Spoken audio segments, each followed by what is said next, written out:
Paul MacLean era um psiquiatra, neurocientista da Universidade Johns Hopkins, nos Estados Unidos. E ele chegou ao conceito, e muitas pessoas acham que é muito simples isso, mas contribuiu sobremaneira. Ele diz o seguinte: o nosso cérebro, na realidade, nós não temos um cérebro só dentro da cabeça. Nós temos 3 cérebros.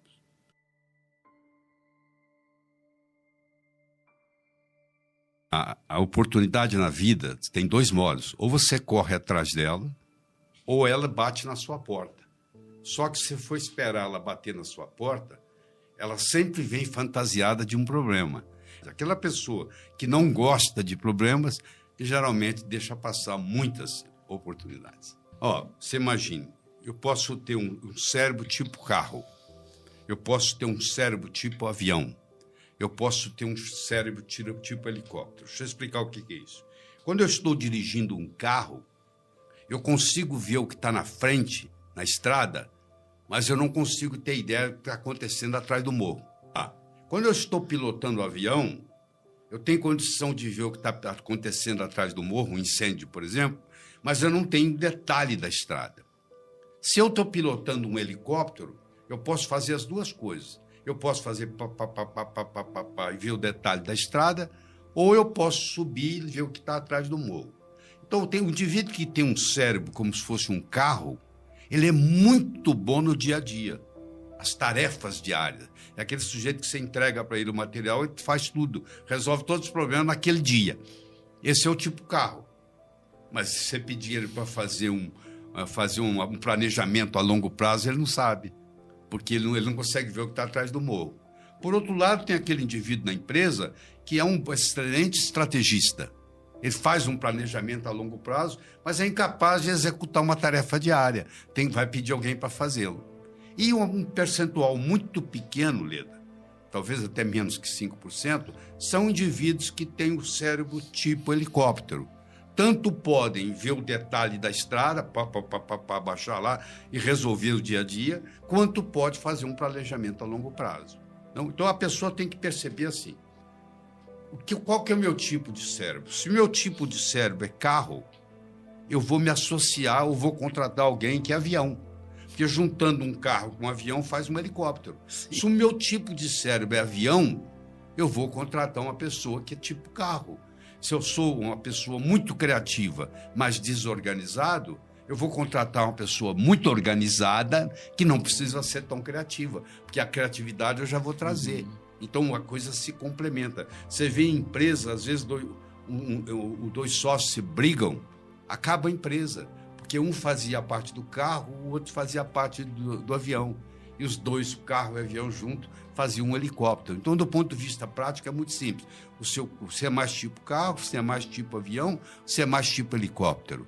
E você decide se eu gosto mais do dia a dia, das tarefas diárias, se eu gosto mais de planejamento a longo prazo, fazer planejamento estratégico, ou se eu tenho aquela habilidade de fazer os 2. Na hora que precisar ser helicóptero, eu sou helicóptero. Na hora que precisar ser avião, eu sou avião.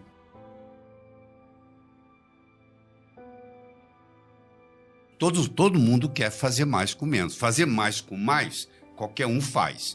Se eu tiver mais funcionário, mais dinheiro, mais tempo de trabalho, mais não sei o quê, claro que eu vou fazer mais. Mas o desafio não é fazer mais com mais. O desafio é fazer mais com menos. Cada vez fica mais difícil, cada vez tem que fazer mais com menos, porque a concorrência tem aumentado. Se eu trouxer para aqui um computador e trouxer um programa chamado PowerPoint, eu posso fazer uma projeção aqui.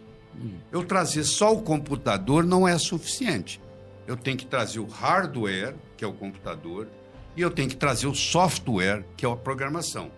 Mas se eu trouxer o hardware, trouxer o software, mas eu esquecer de trazer o que liga o computador na eletricidade, também não vai funcionar. Sim. Então, o meu cérebro, ele tem que ter o hardware, ele tem que ter o software e ele tem que ter energia. E essa energia vem da mitocôndria, que é onde a nossa força vital está, onde nós geramos energia através da mitocôndria. Então, não adianta nada eu ter vontade de fazer as coisas se eu não tiver energia. Não adianta nada eu ter talento se eu não tenho energia, entendeu? tudo depende para executar no mundo físico. Eu preciso de energia para falar com você aqui durante 1 hora. Não adianta eu ter só o conhecimento. Uhum. E à medida que a gente vai envelhecendo, vai ficando mais difícil. Você tem que fazer mais esforço para conseguir o mesmo tipo de energia. Aí você começa uma série de coisas que você pode fazer para aumentar o nível de energia. Por exemplo, você tem que dormir 7 horas e meia por noite. Você fala, mas eu me dou bem com 6. Não é verdade. Um dia vai cobrar a conta. Porque os estudos de neurociência mostram que para você ter um sono reparador, que não existe remédio nenhum que chega perto, o que tem de melhor para a sua saúde? De tudo. É um sono reparador. Tem nada que chega perto. E tem uma série de coisas que você tem que fazer. Tem que ser no escuro absoluto, não pode ter barulho, não pode ter incômodo, não pode ser quente demais, não pode ser frio demais, o colchão não pode ser muito macio, nem muito duro. Tem toda uma combinação de coisas para poder você estar. E você entra no cérebro, o sono, desculpe, tem 4 fases. Ele tem a fase 1, a fase 2, a fase 3. Antigamente tinha a fase 4, eles juntaram, fizeram 3 e 4, uma fase só. E a fase REM, que é o Rapid Eye Movement, que é durante essa fase o seu olho fica movimentando.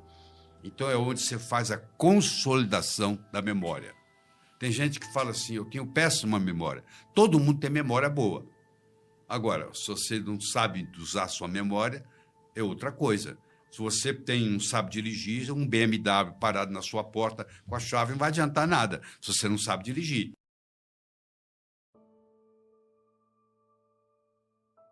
Primeiro, você tem que estabelecer mais ou menos o mesmo horário toda noite.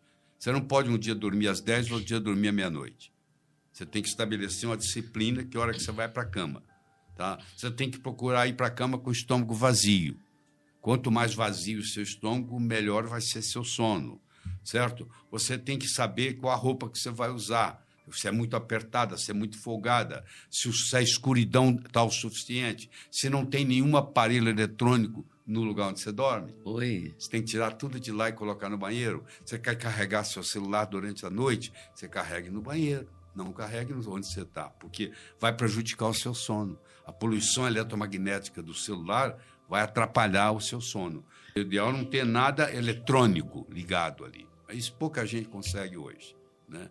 Muitas pessoas dormem com a televisão ligada, inclusive crianças que desenvolvem tumores na Califórnia porque ganham dos pais muito prematuramente, com 6, 7, 8 anos, ganham um celular, a calota craniana ainda é pouco espessa, e acaba passando muita radiação e acaba dando tumor cerebral. Porque muitos desses remédios tiram o REM. Vamos supor, você dorme, mas acorda cansado. Eu preciso do REM para poder consolidar a minha memória, por exemplo. Eu preciso do REM. Se eu não dormi bem, se eu não tive o REM. Tem, por exemplo, benzodiazepínicos, eles tiram o REM. Então, você tem um sono sem REM. Um sono sem REM, você pode até estar dormindo, mas não é um sono seu. Agora, uma coisa que não incomoda, quanto mais estuda, mais se gosta dela, é a melatonina. Eu não vejo, eu faço uso de melatonina, eu não vejo nenhum problema, eu faço uso há uns 15 anos de melatonina, e vou continuar fazendo, e então só tem coisas boas a respeito. Inclusive até falando de aumentar a dose, tem gente que está usando dose maior. Hoje se usa melatonina para tratar câncer. Você tem, na realidade, 2 tipos de insônia.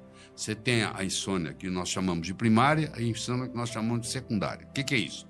A insônia primária é aquela dificuldade que você tem para dormir na hora que você deita. Tem gente que tem dificuldade para dormir. Tem gente que não tem dificuldade para dormir, dorme direto, mas acorda às 3 horas da manhã e não volta a dormir. Aquela é a secundária.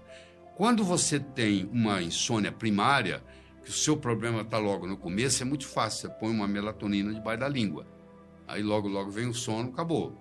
Agora, quando ela é secundária, aquela melatonina que você colocou debaixo da língua já não vale mais, porque o efeito já passou. Então você tem que ter uma para imediato e uma outra para depois, mais tarde, entendeu? Tem que ter. Você tem uma sublingual e uma oral.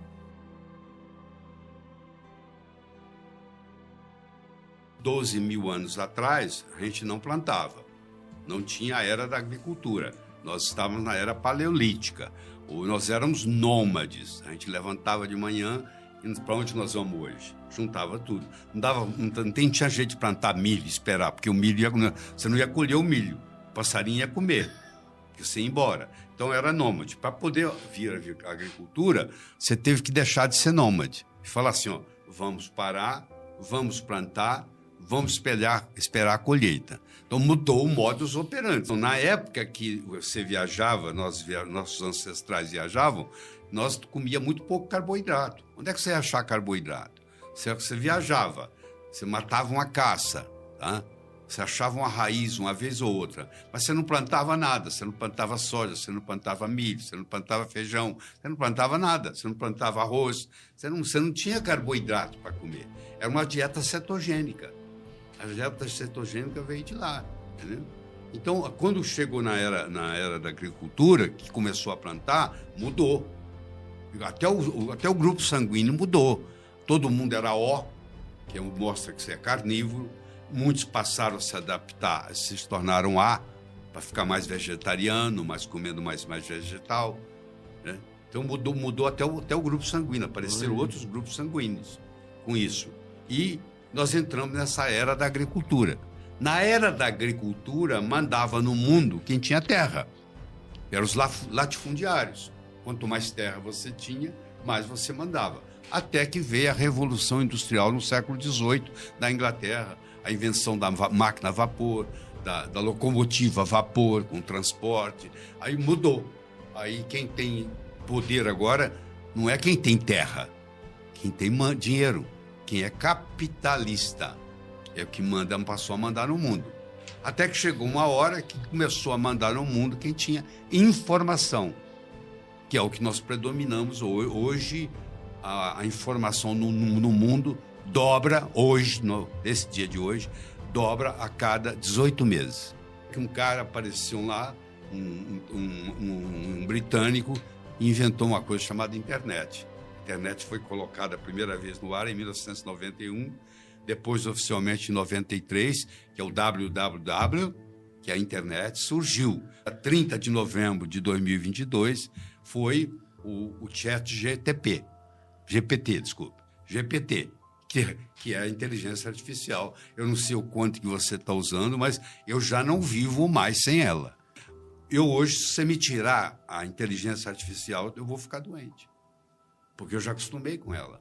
E isso vai trazer muitos problemas, né? A previsão de que vai ter muito desemprego, né? Muitas profissões vão desaparecer, mas é a revolução. Antigamente, o cérebro estava na era da agricultura, depois ele passou para a era da industrial, depois ele passou para a era da informação, agora está na era da inteligência artificial. Esse cérebro também tem que ir se modificando.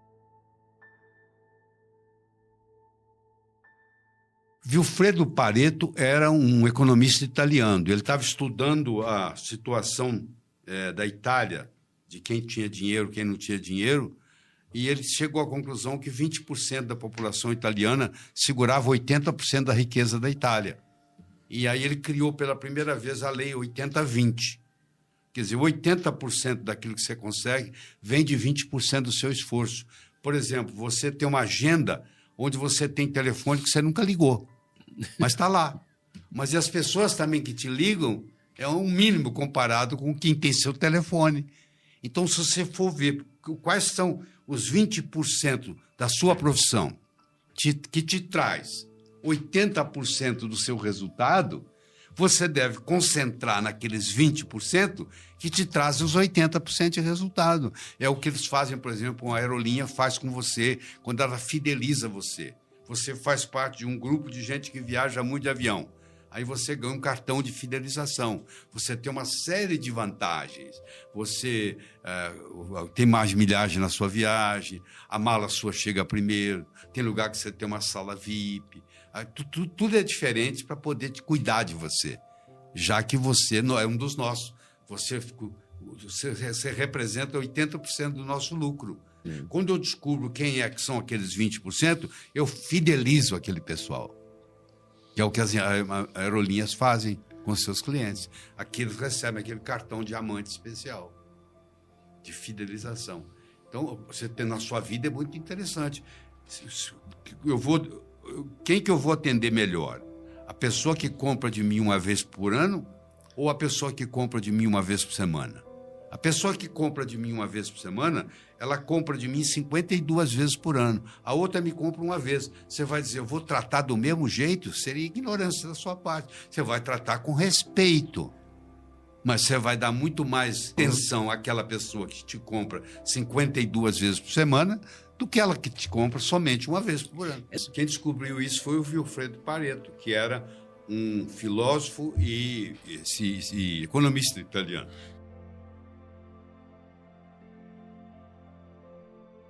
Você vê, o cemitério está cheio de gente que tiveram boas ideias. Nada, ficou numa ideia. Agora, se eu transformo isso num modelo, então deixa eu explicar para você como é que eu explico isso para as pessoas. Imagine que eu me encontro com você e te dê uma pérola de presente essa semana. Te entrego uma pérola de presente. Você vai segurar a pérola na mão, você não vai ficar muito tempo segurando ela, você vai colocá-la no seu bolso. Daqui uma semana eu vou me encontrar com você de novo, vou te trazer uma segunda pérola de presente. De novo, vou te entregar, você vai segurar ela um pouco, vai colocar no bolso. Daqui mais 2 semanas, eu vou encontrar com você pela terceira e última vez e vou te trazer outra pérola. E vou te entregar, você vai segurar, vai colocar no bolso. Daqui 6 meses, eu vou me encontrar com você. Eu te dei 3 pérolas. Onde é que elas estão? Você vai falar mais ou menos assim. A primeira, Laíra, eu fiz o seguinte, eu cheguei em casa, tirei enfiei a mão no bolso, coloquei no criado mudo. A menina que limpa lá não viu, jogou no lixo.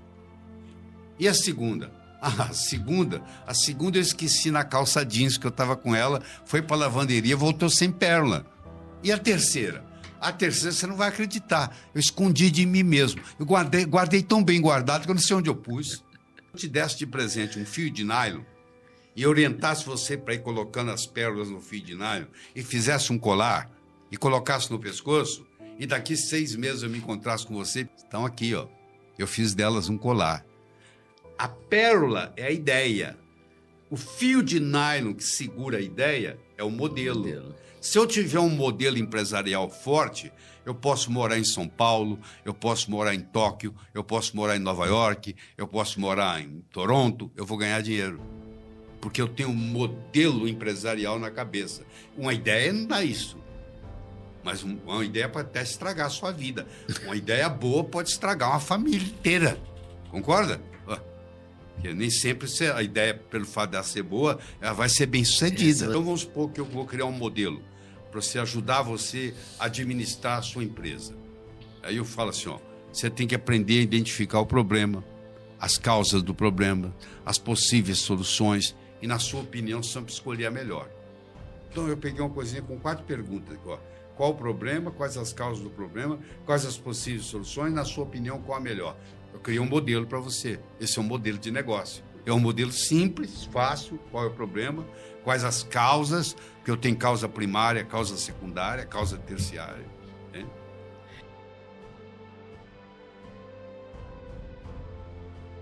Nós não temos um cérebro só dentro da cabeça. Nós temos 3 cérebros. Nós temos um cérebro que nós recebemos dos répteis, que é o chamado cérebro reptiliano, que cuida da nossa respiração. Você está respirando aí, você não precisa estar consciente. O seu coração está batendo, a sua pressão arterial está funcionando, o seu fígado está metabolizando. Você não precisa ficar tomando conta disso. Está tudo aqui no seu tronco cerebral, que é o chamado cérebro reptiliano, que é o cérebro mais antigo que você tem. Tanto é que se você tem um acidente vascular cerebral, você pode até parar de falar, mas você não para de respirar. Fica lá respirando, você tem como, mas está respirando. Então esse é o cérebro reptiliano. O segundo cérebro é o cérebro neomamífero, é o cérebro das emoções e dos instintos, que é formado pelo tálamo, pelo hipotálamo, pelo hipocampo, pela amígdala cerebral, e etc. É uma estrutura que foi criada nos mamíferos. A sua serpente não fica com saudade de você. É quando ela abana o rabinho, ela está querendo te comer. Ela não sente essa falta de você. O seu cachorro sente falta de você. O seu gato sente falta de você. Porque eles são mamíferos. Eles já têm esse segundo cérebro, que é o chamado neomamífero, ou cérebro emocional, onde está armazenada a inteligência emocional. E nós temos um terceiro cérebro, que é o neocórtex, que é onde está o pensamento, onde está o comportamento, onde está a consciência, principalmente na área pré-frontal. Nós resumimos nós mesmos aqui. Sou eu aqui, você é aí, nessa área pré-frontal. Por azar nosso, quando nós temos um acidente vascular cerebral, é a primeira que vai embora. Quando você pega um Alzheimer, o que acontece? Começa pela área mais nobre. Você começa a perder a área pré-frontal, que é o que você tem de mais nobre. Você imagina um professor universitário dando aula com toda a sua elegância, com todo o seu conhecimento. Um mês depois você visita ele no hospital, onde ele teve um acidente vascular cerebral, ele já nem sabe onde ele está mais. Entendeu? Ele perdeu a noção de tudo, vai embora tudo. Isso é muito triste. Então, você tem que cuidar muito bem desse cérebro. Por isso que eu digo, faça do seu cérebro o seu órgão favorito. Primeiro seria o leite materno. Claro que hoje, aqui no Brasil não, mas lá na Europa eles têm isso no mercado negro.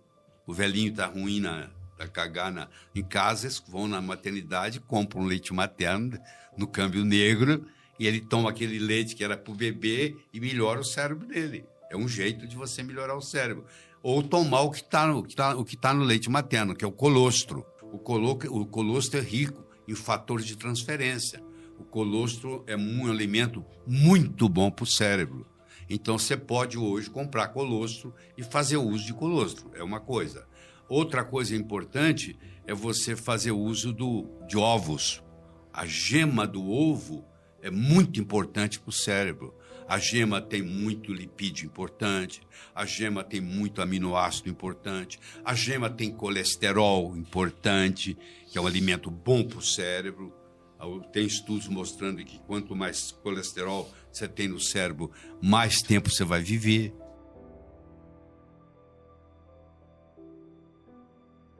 Então, eu posso mudar a expressão gênica sem mudar a genética. Nem tudo que é hereditário é genético. Se a minha avó fumava, eu posso ter uma predisposição à asma, que é verdade. Isso não é genético, isso é epigenético. Entendeu? Então, eu posso passar para o meu filho, para o meu neto, uma neurose que eu tenho. Então, eu tenho que ter um respeito muito grande para os meus filhos, o que eu vou passar para eles, porque dependendo de como eu me comporto, parte do meu comportamento pode ser epigeneticamente alterar o meu espermatozoide. O problema maior disso aí tudo é a reação adversa ao alimento. Qual alimento que te faz mal? Você não sabe, a não ser que você faça um teste. Porque, às vezes, vem uma dor de cabeça, você não sabe que veio por causa do alimento. Às vezes, vem um mal-estar, você não sabe que é por causa do alimento. Então, nós temos uma incompatibilidade com alimentos diferentes.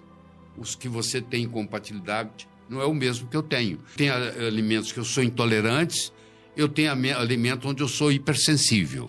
Então, vamos supor, eu sou alérgico a camarão.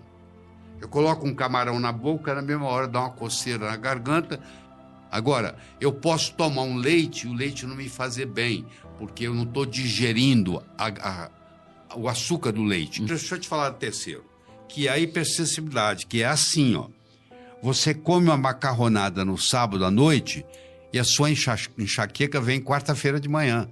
Você nunca associou que aquela macarronada que você come no sábado à noite tem a ver com a sua enxaqueca. Você só sabe que toda quarta-feira você tem uma enxaqueca. Isso é hipersensibilidade. Isso é um efeito retardado. Isso acontece muito com glúten. A pessoa tem hipersensibilidade ao glúten e aí eu tenho aquela enxaqueca na quarta-feira de manhã a vida inteira. Até que um dia alguém me fala, ó, deixa de comer a macarronada no sábado, que você não vai ter enxaqueca na quarta. A pessoa faz, não tem enxaqueca. Aí então ela vê que tem correlação. Nada substitui o leite materno de uma mãe saudável. Claro, se uma mãe estiver fazendo uso de crack, o leite tem crack, porque o leite é um produto excretório, uma excreção. Tá? Mas é importante você falar dos ovos, é importante você falar por exemplo, da cúrcuma, é importante você falar do mirtilo. Mirtilo tem um conjunto de flavonoides chamado antocianinas, que são potentes antioxidantes. O mirtilo é um alimento cerebral. Quando você está ingerindo mirtilo, você está estimulando o seu sistema nervoso central. Tá? Faz muito bem para o cérebro, muito bem para o cérebro. E o óleo de coco é muito interessante também. Que a Organização Mundial de Saúde considerou que hoje o ser humano tem um órgão a mais, que é o microbioma intestinal, que é um órgão virtual, mas é um órgão.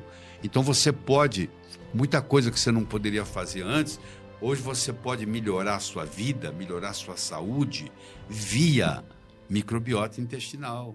Então o médico faz para você uma receita de uma forma como rica em pré e probióticos.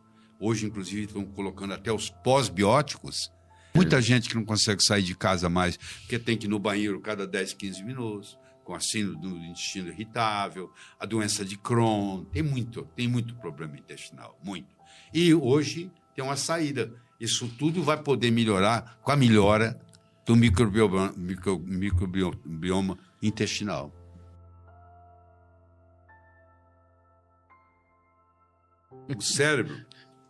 No cérebro, você pode dividir ele na parte frontal, parietal, temporal e occipital. São os 4 grandes lobos do cérebro. E em cada um desses lobos predomina um tipo de neurotransmissor. Aqui na frente predomina a dopamina, aqui do lado predomina a acetilcolina, aqui embaixo predomina o GABA e lá na região occipital predomina a serotonina. Então, até agora eu falei de 4. Dopamina, acetilcolina, GABA, serotonina. Ainda vou falar da noradrenalina e vou falar do glutamato. O glutamato é o mais abundante dos neurotransmissores. Tem mais de 100 neurotransmissores, para você ter uma ideia como é que isso é complexo. Mas o mais abundante deles todos é o glutamato. Ele estimula o cérebro, às vezes até demais. Às vezes o glutamato até prejudica. Por exemplo, tem as ondas cerebrais. Nós temos a onda cerebral gama, a onda cerebral beta, a alfa, a teta, a delta. São todas ondas cerebrais diferentes que atuam em diferentes lugares, em diferentes momentos. Por exemplo, na hora do sono, quando você está num sono na fase profunda, lá tem ondas deltas, que tem de 1 a 3 Hz.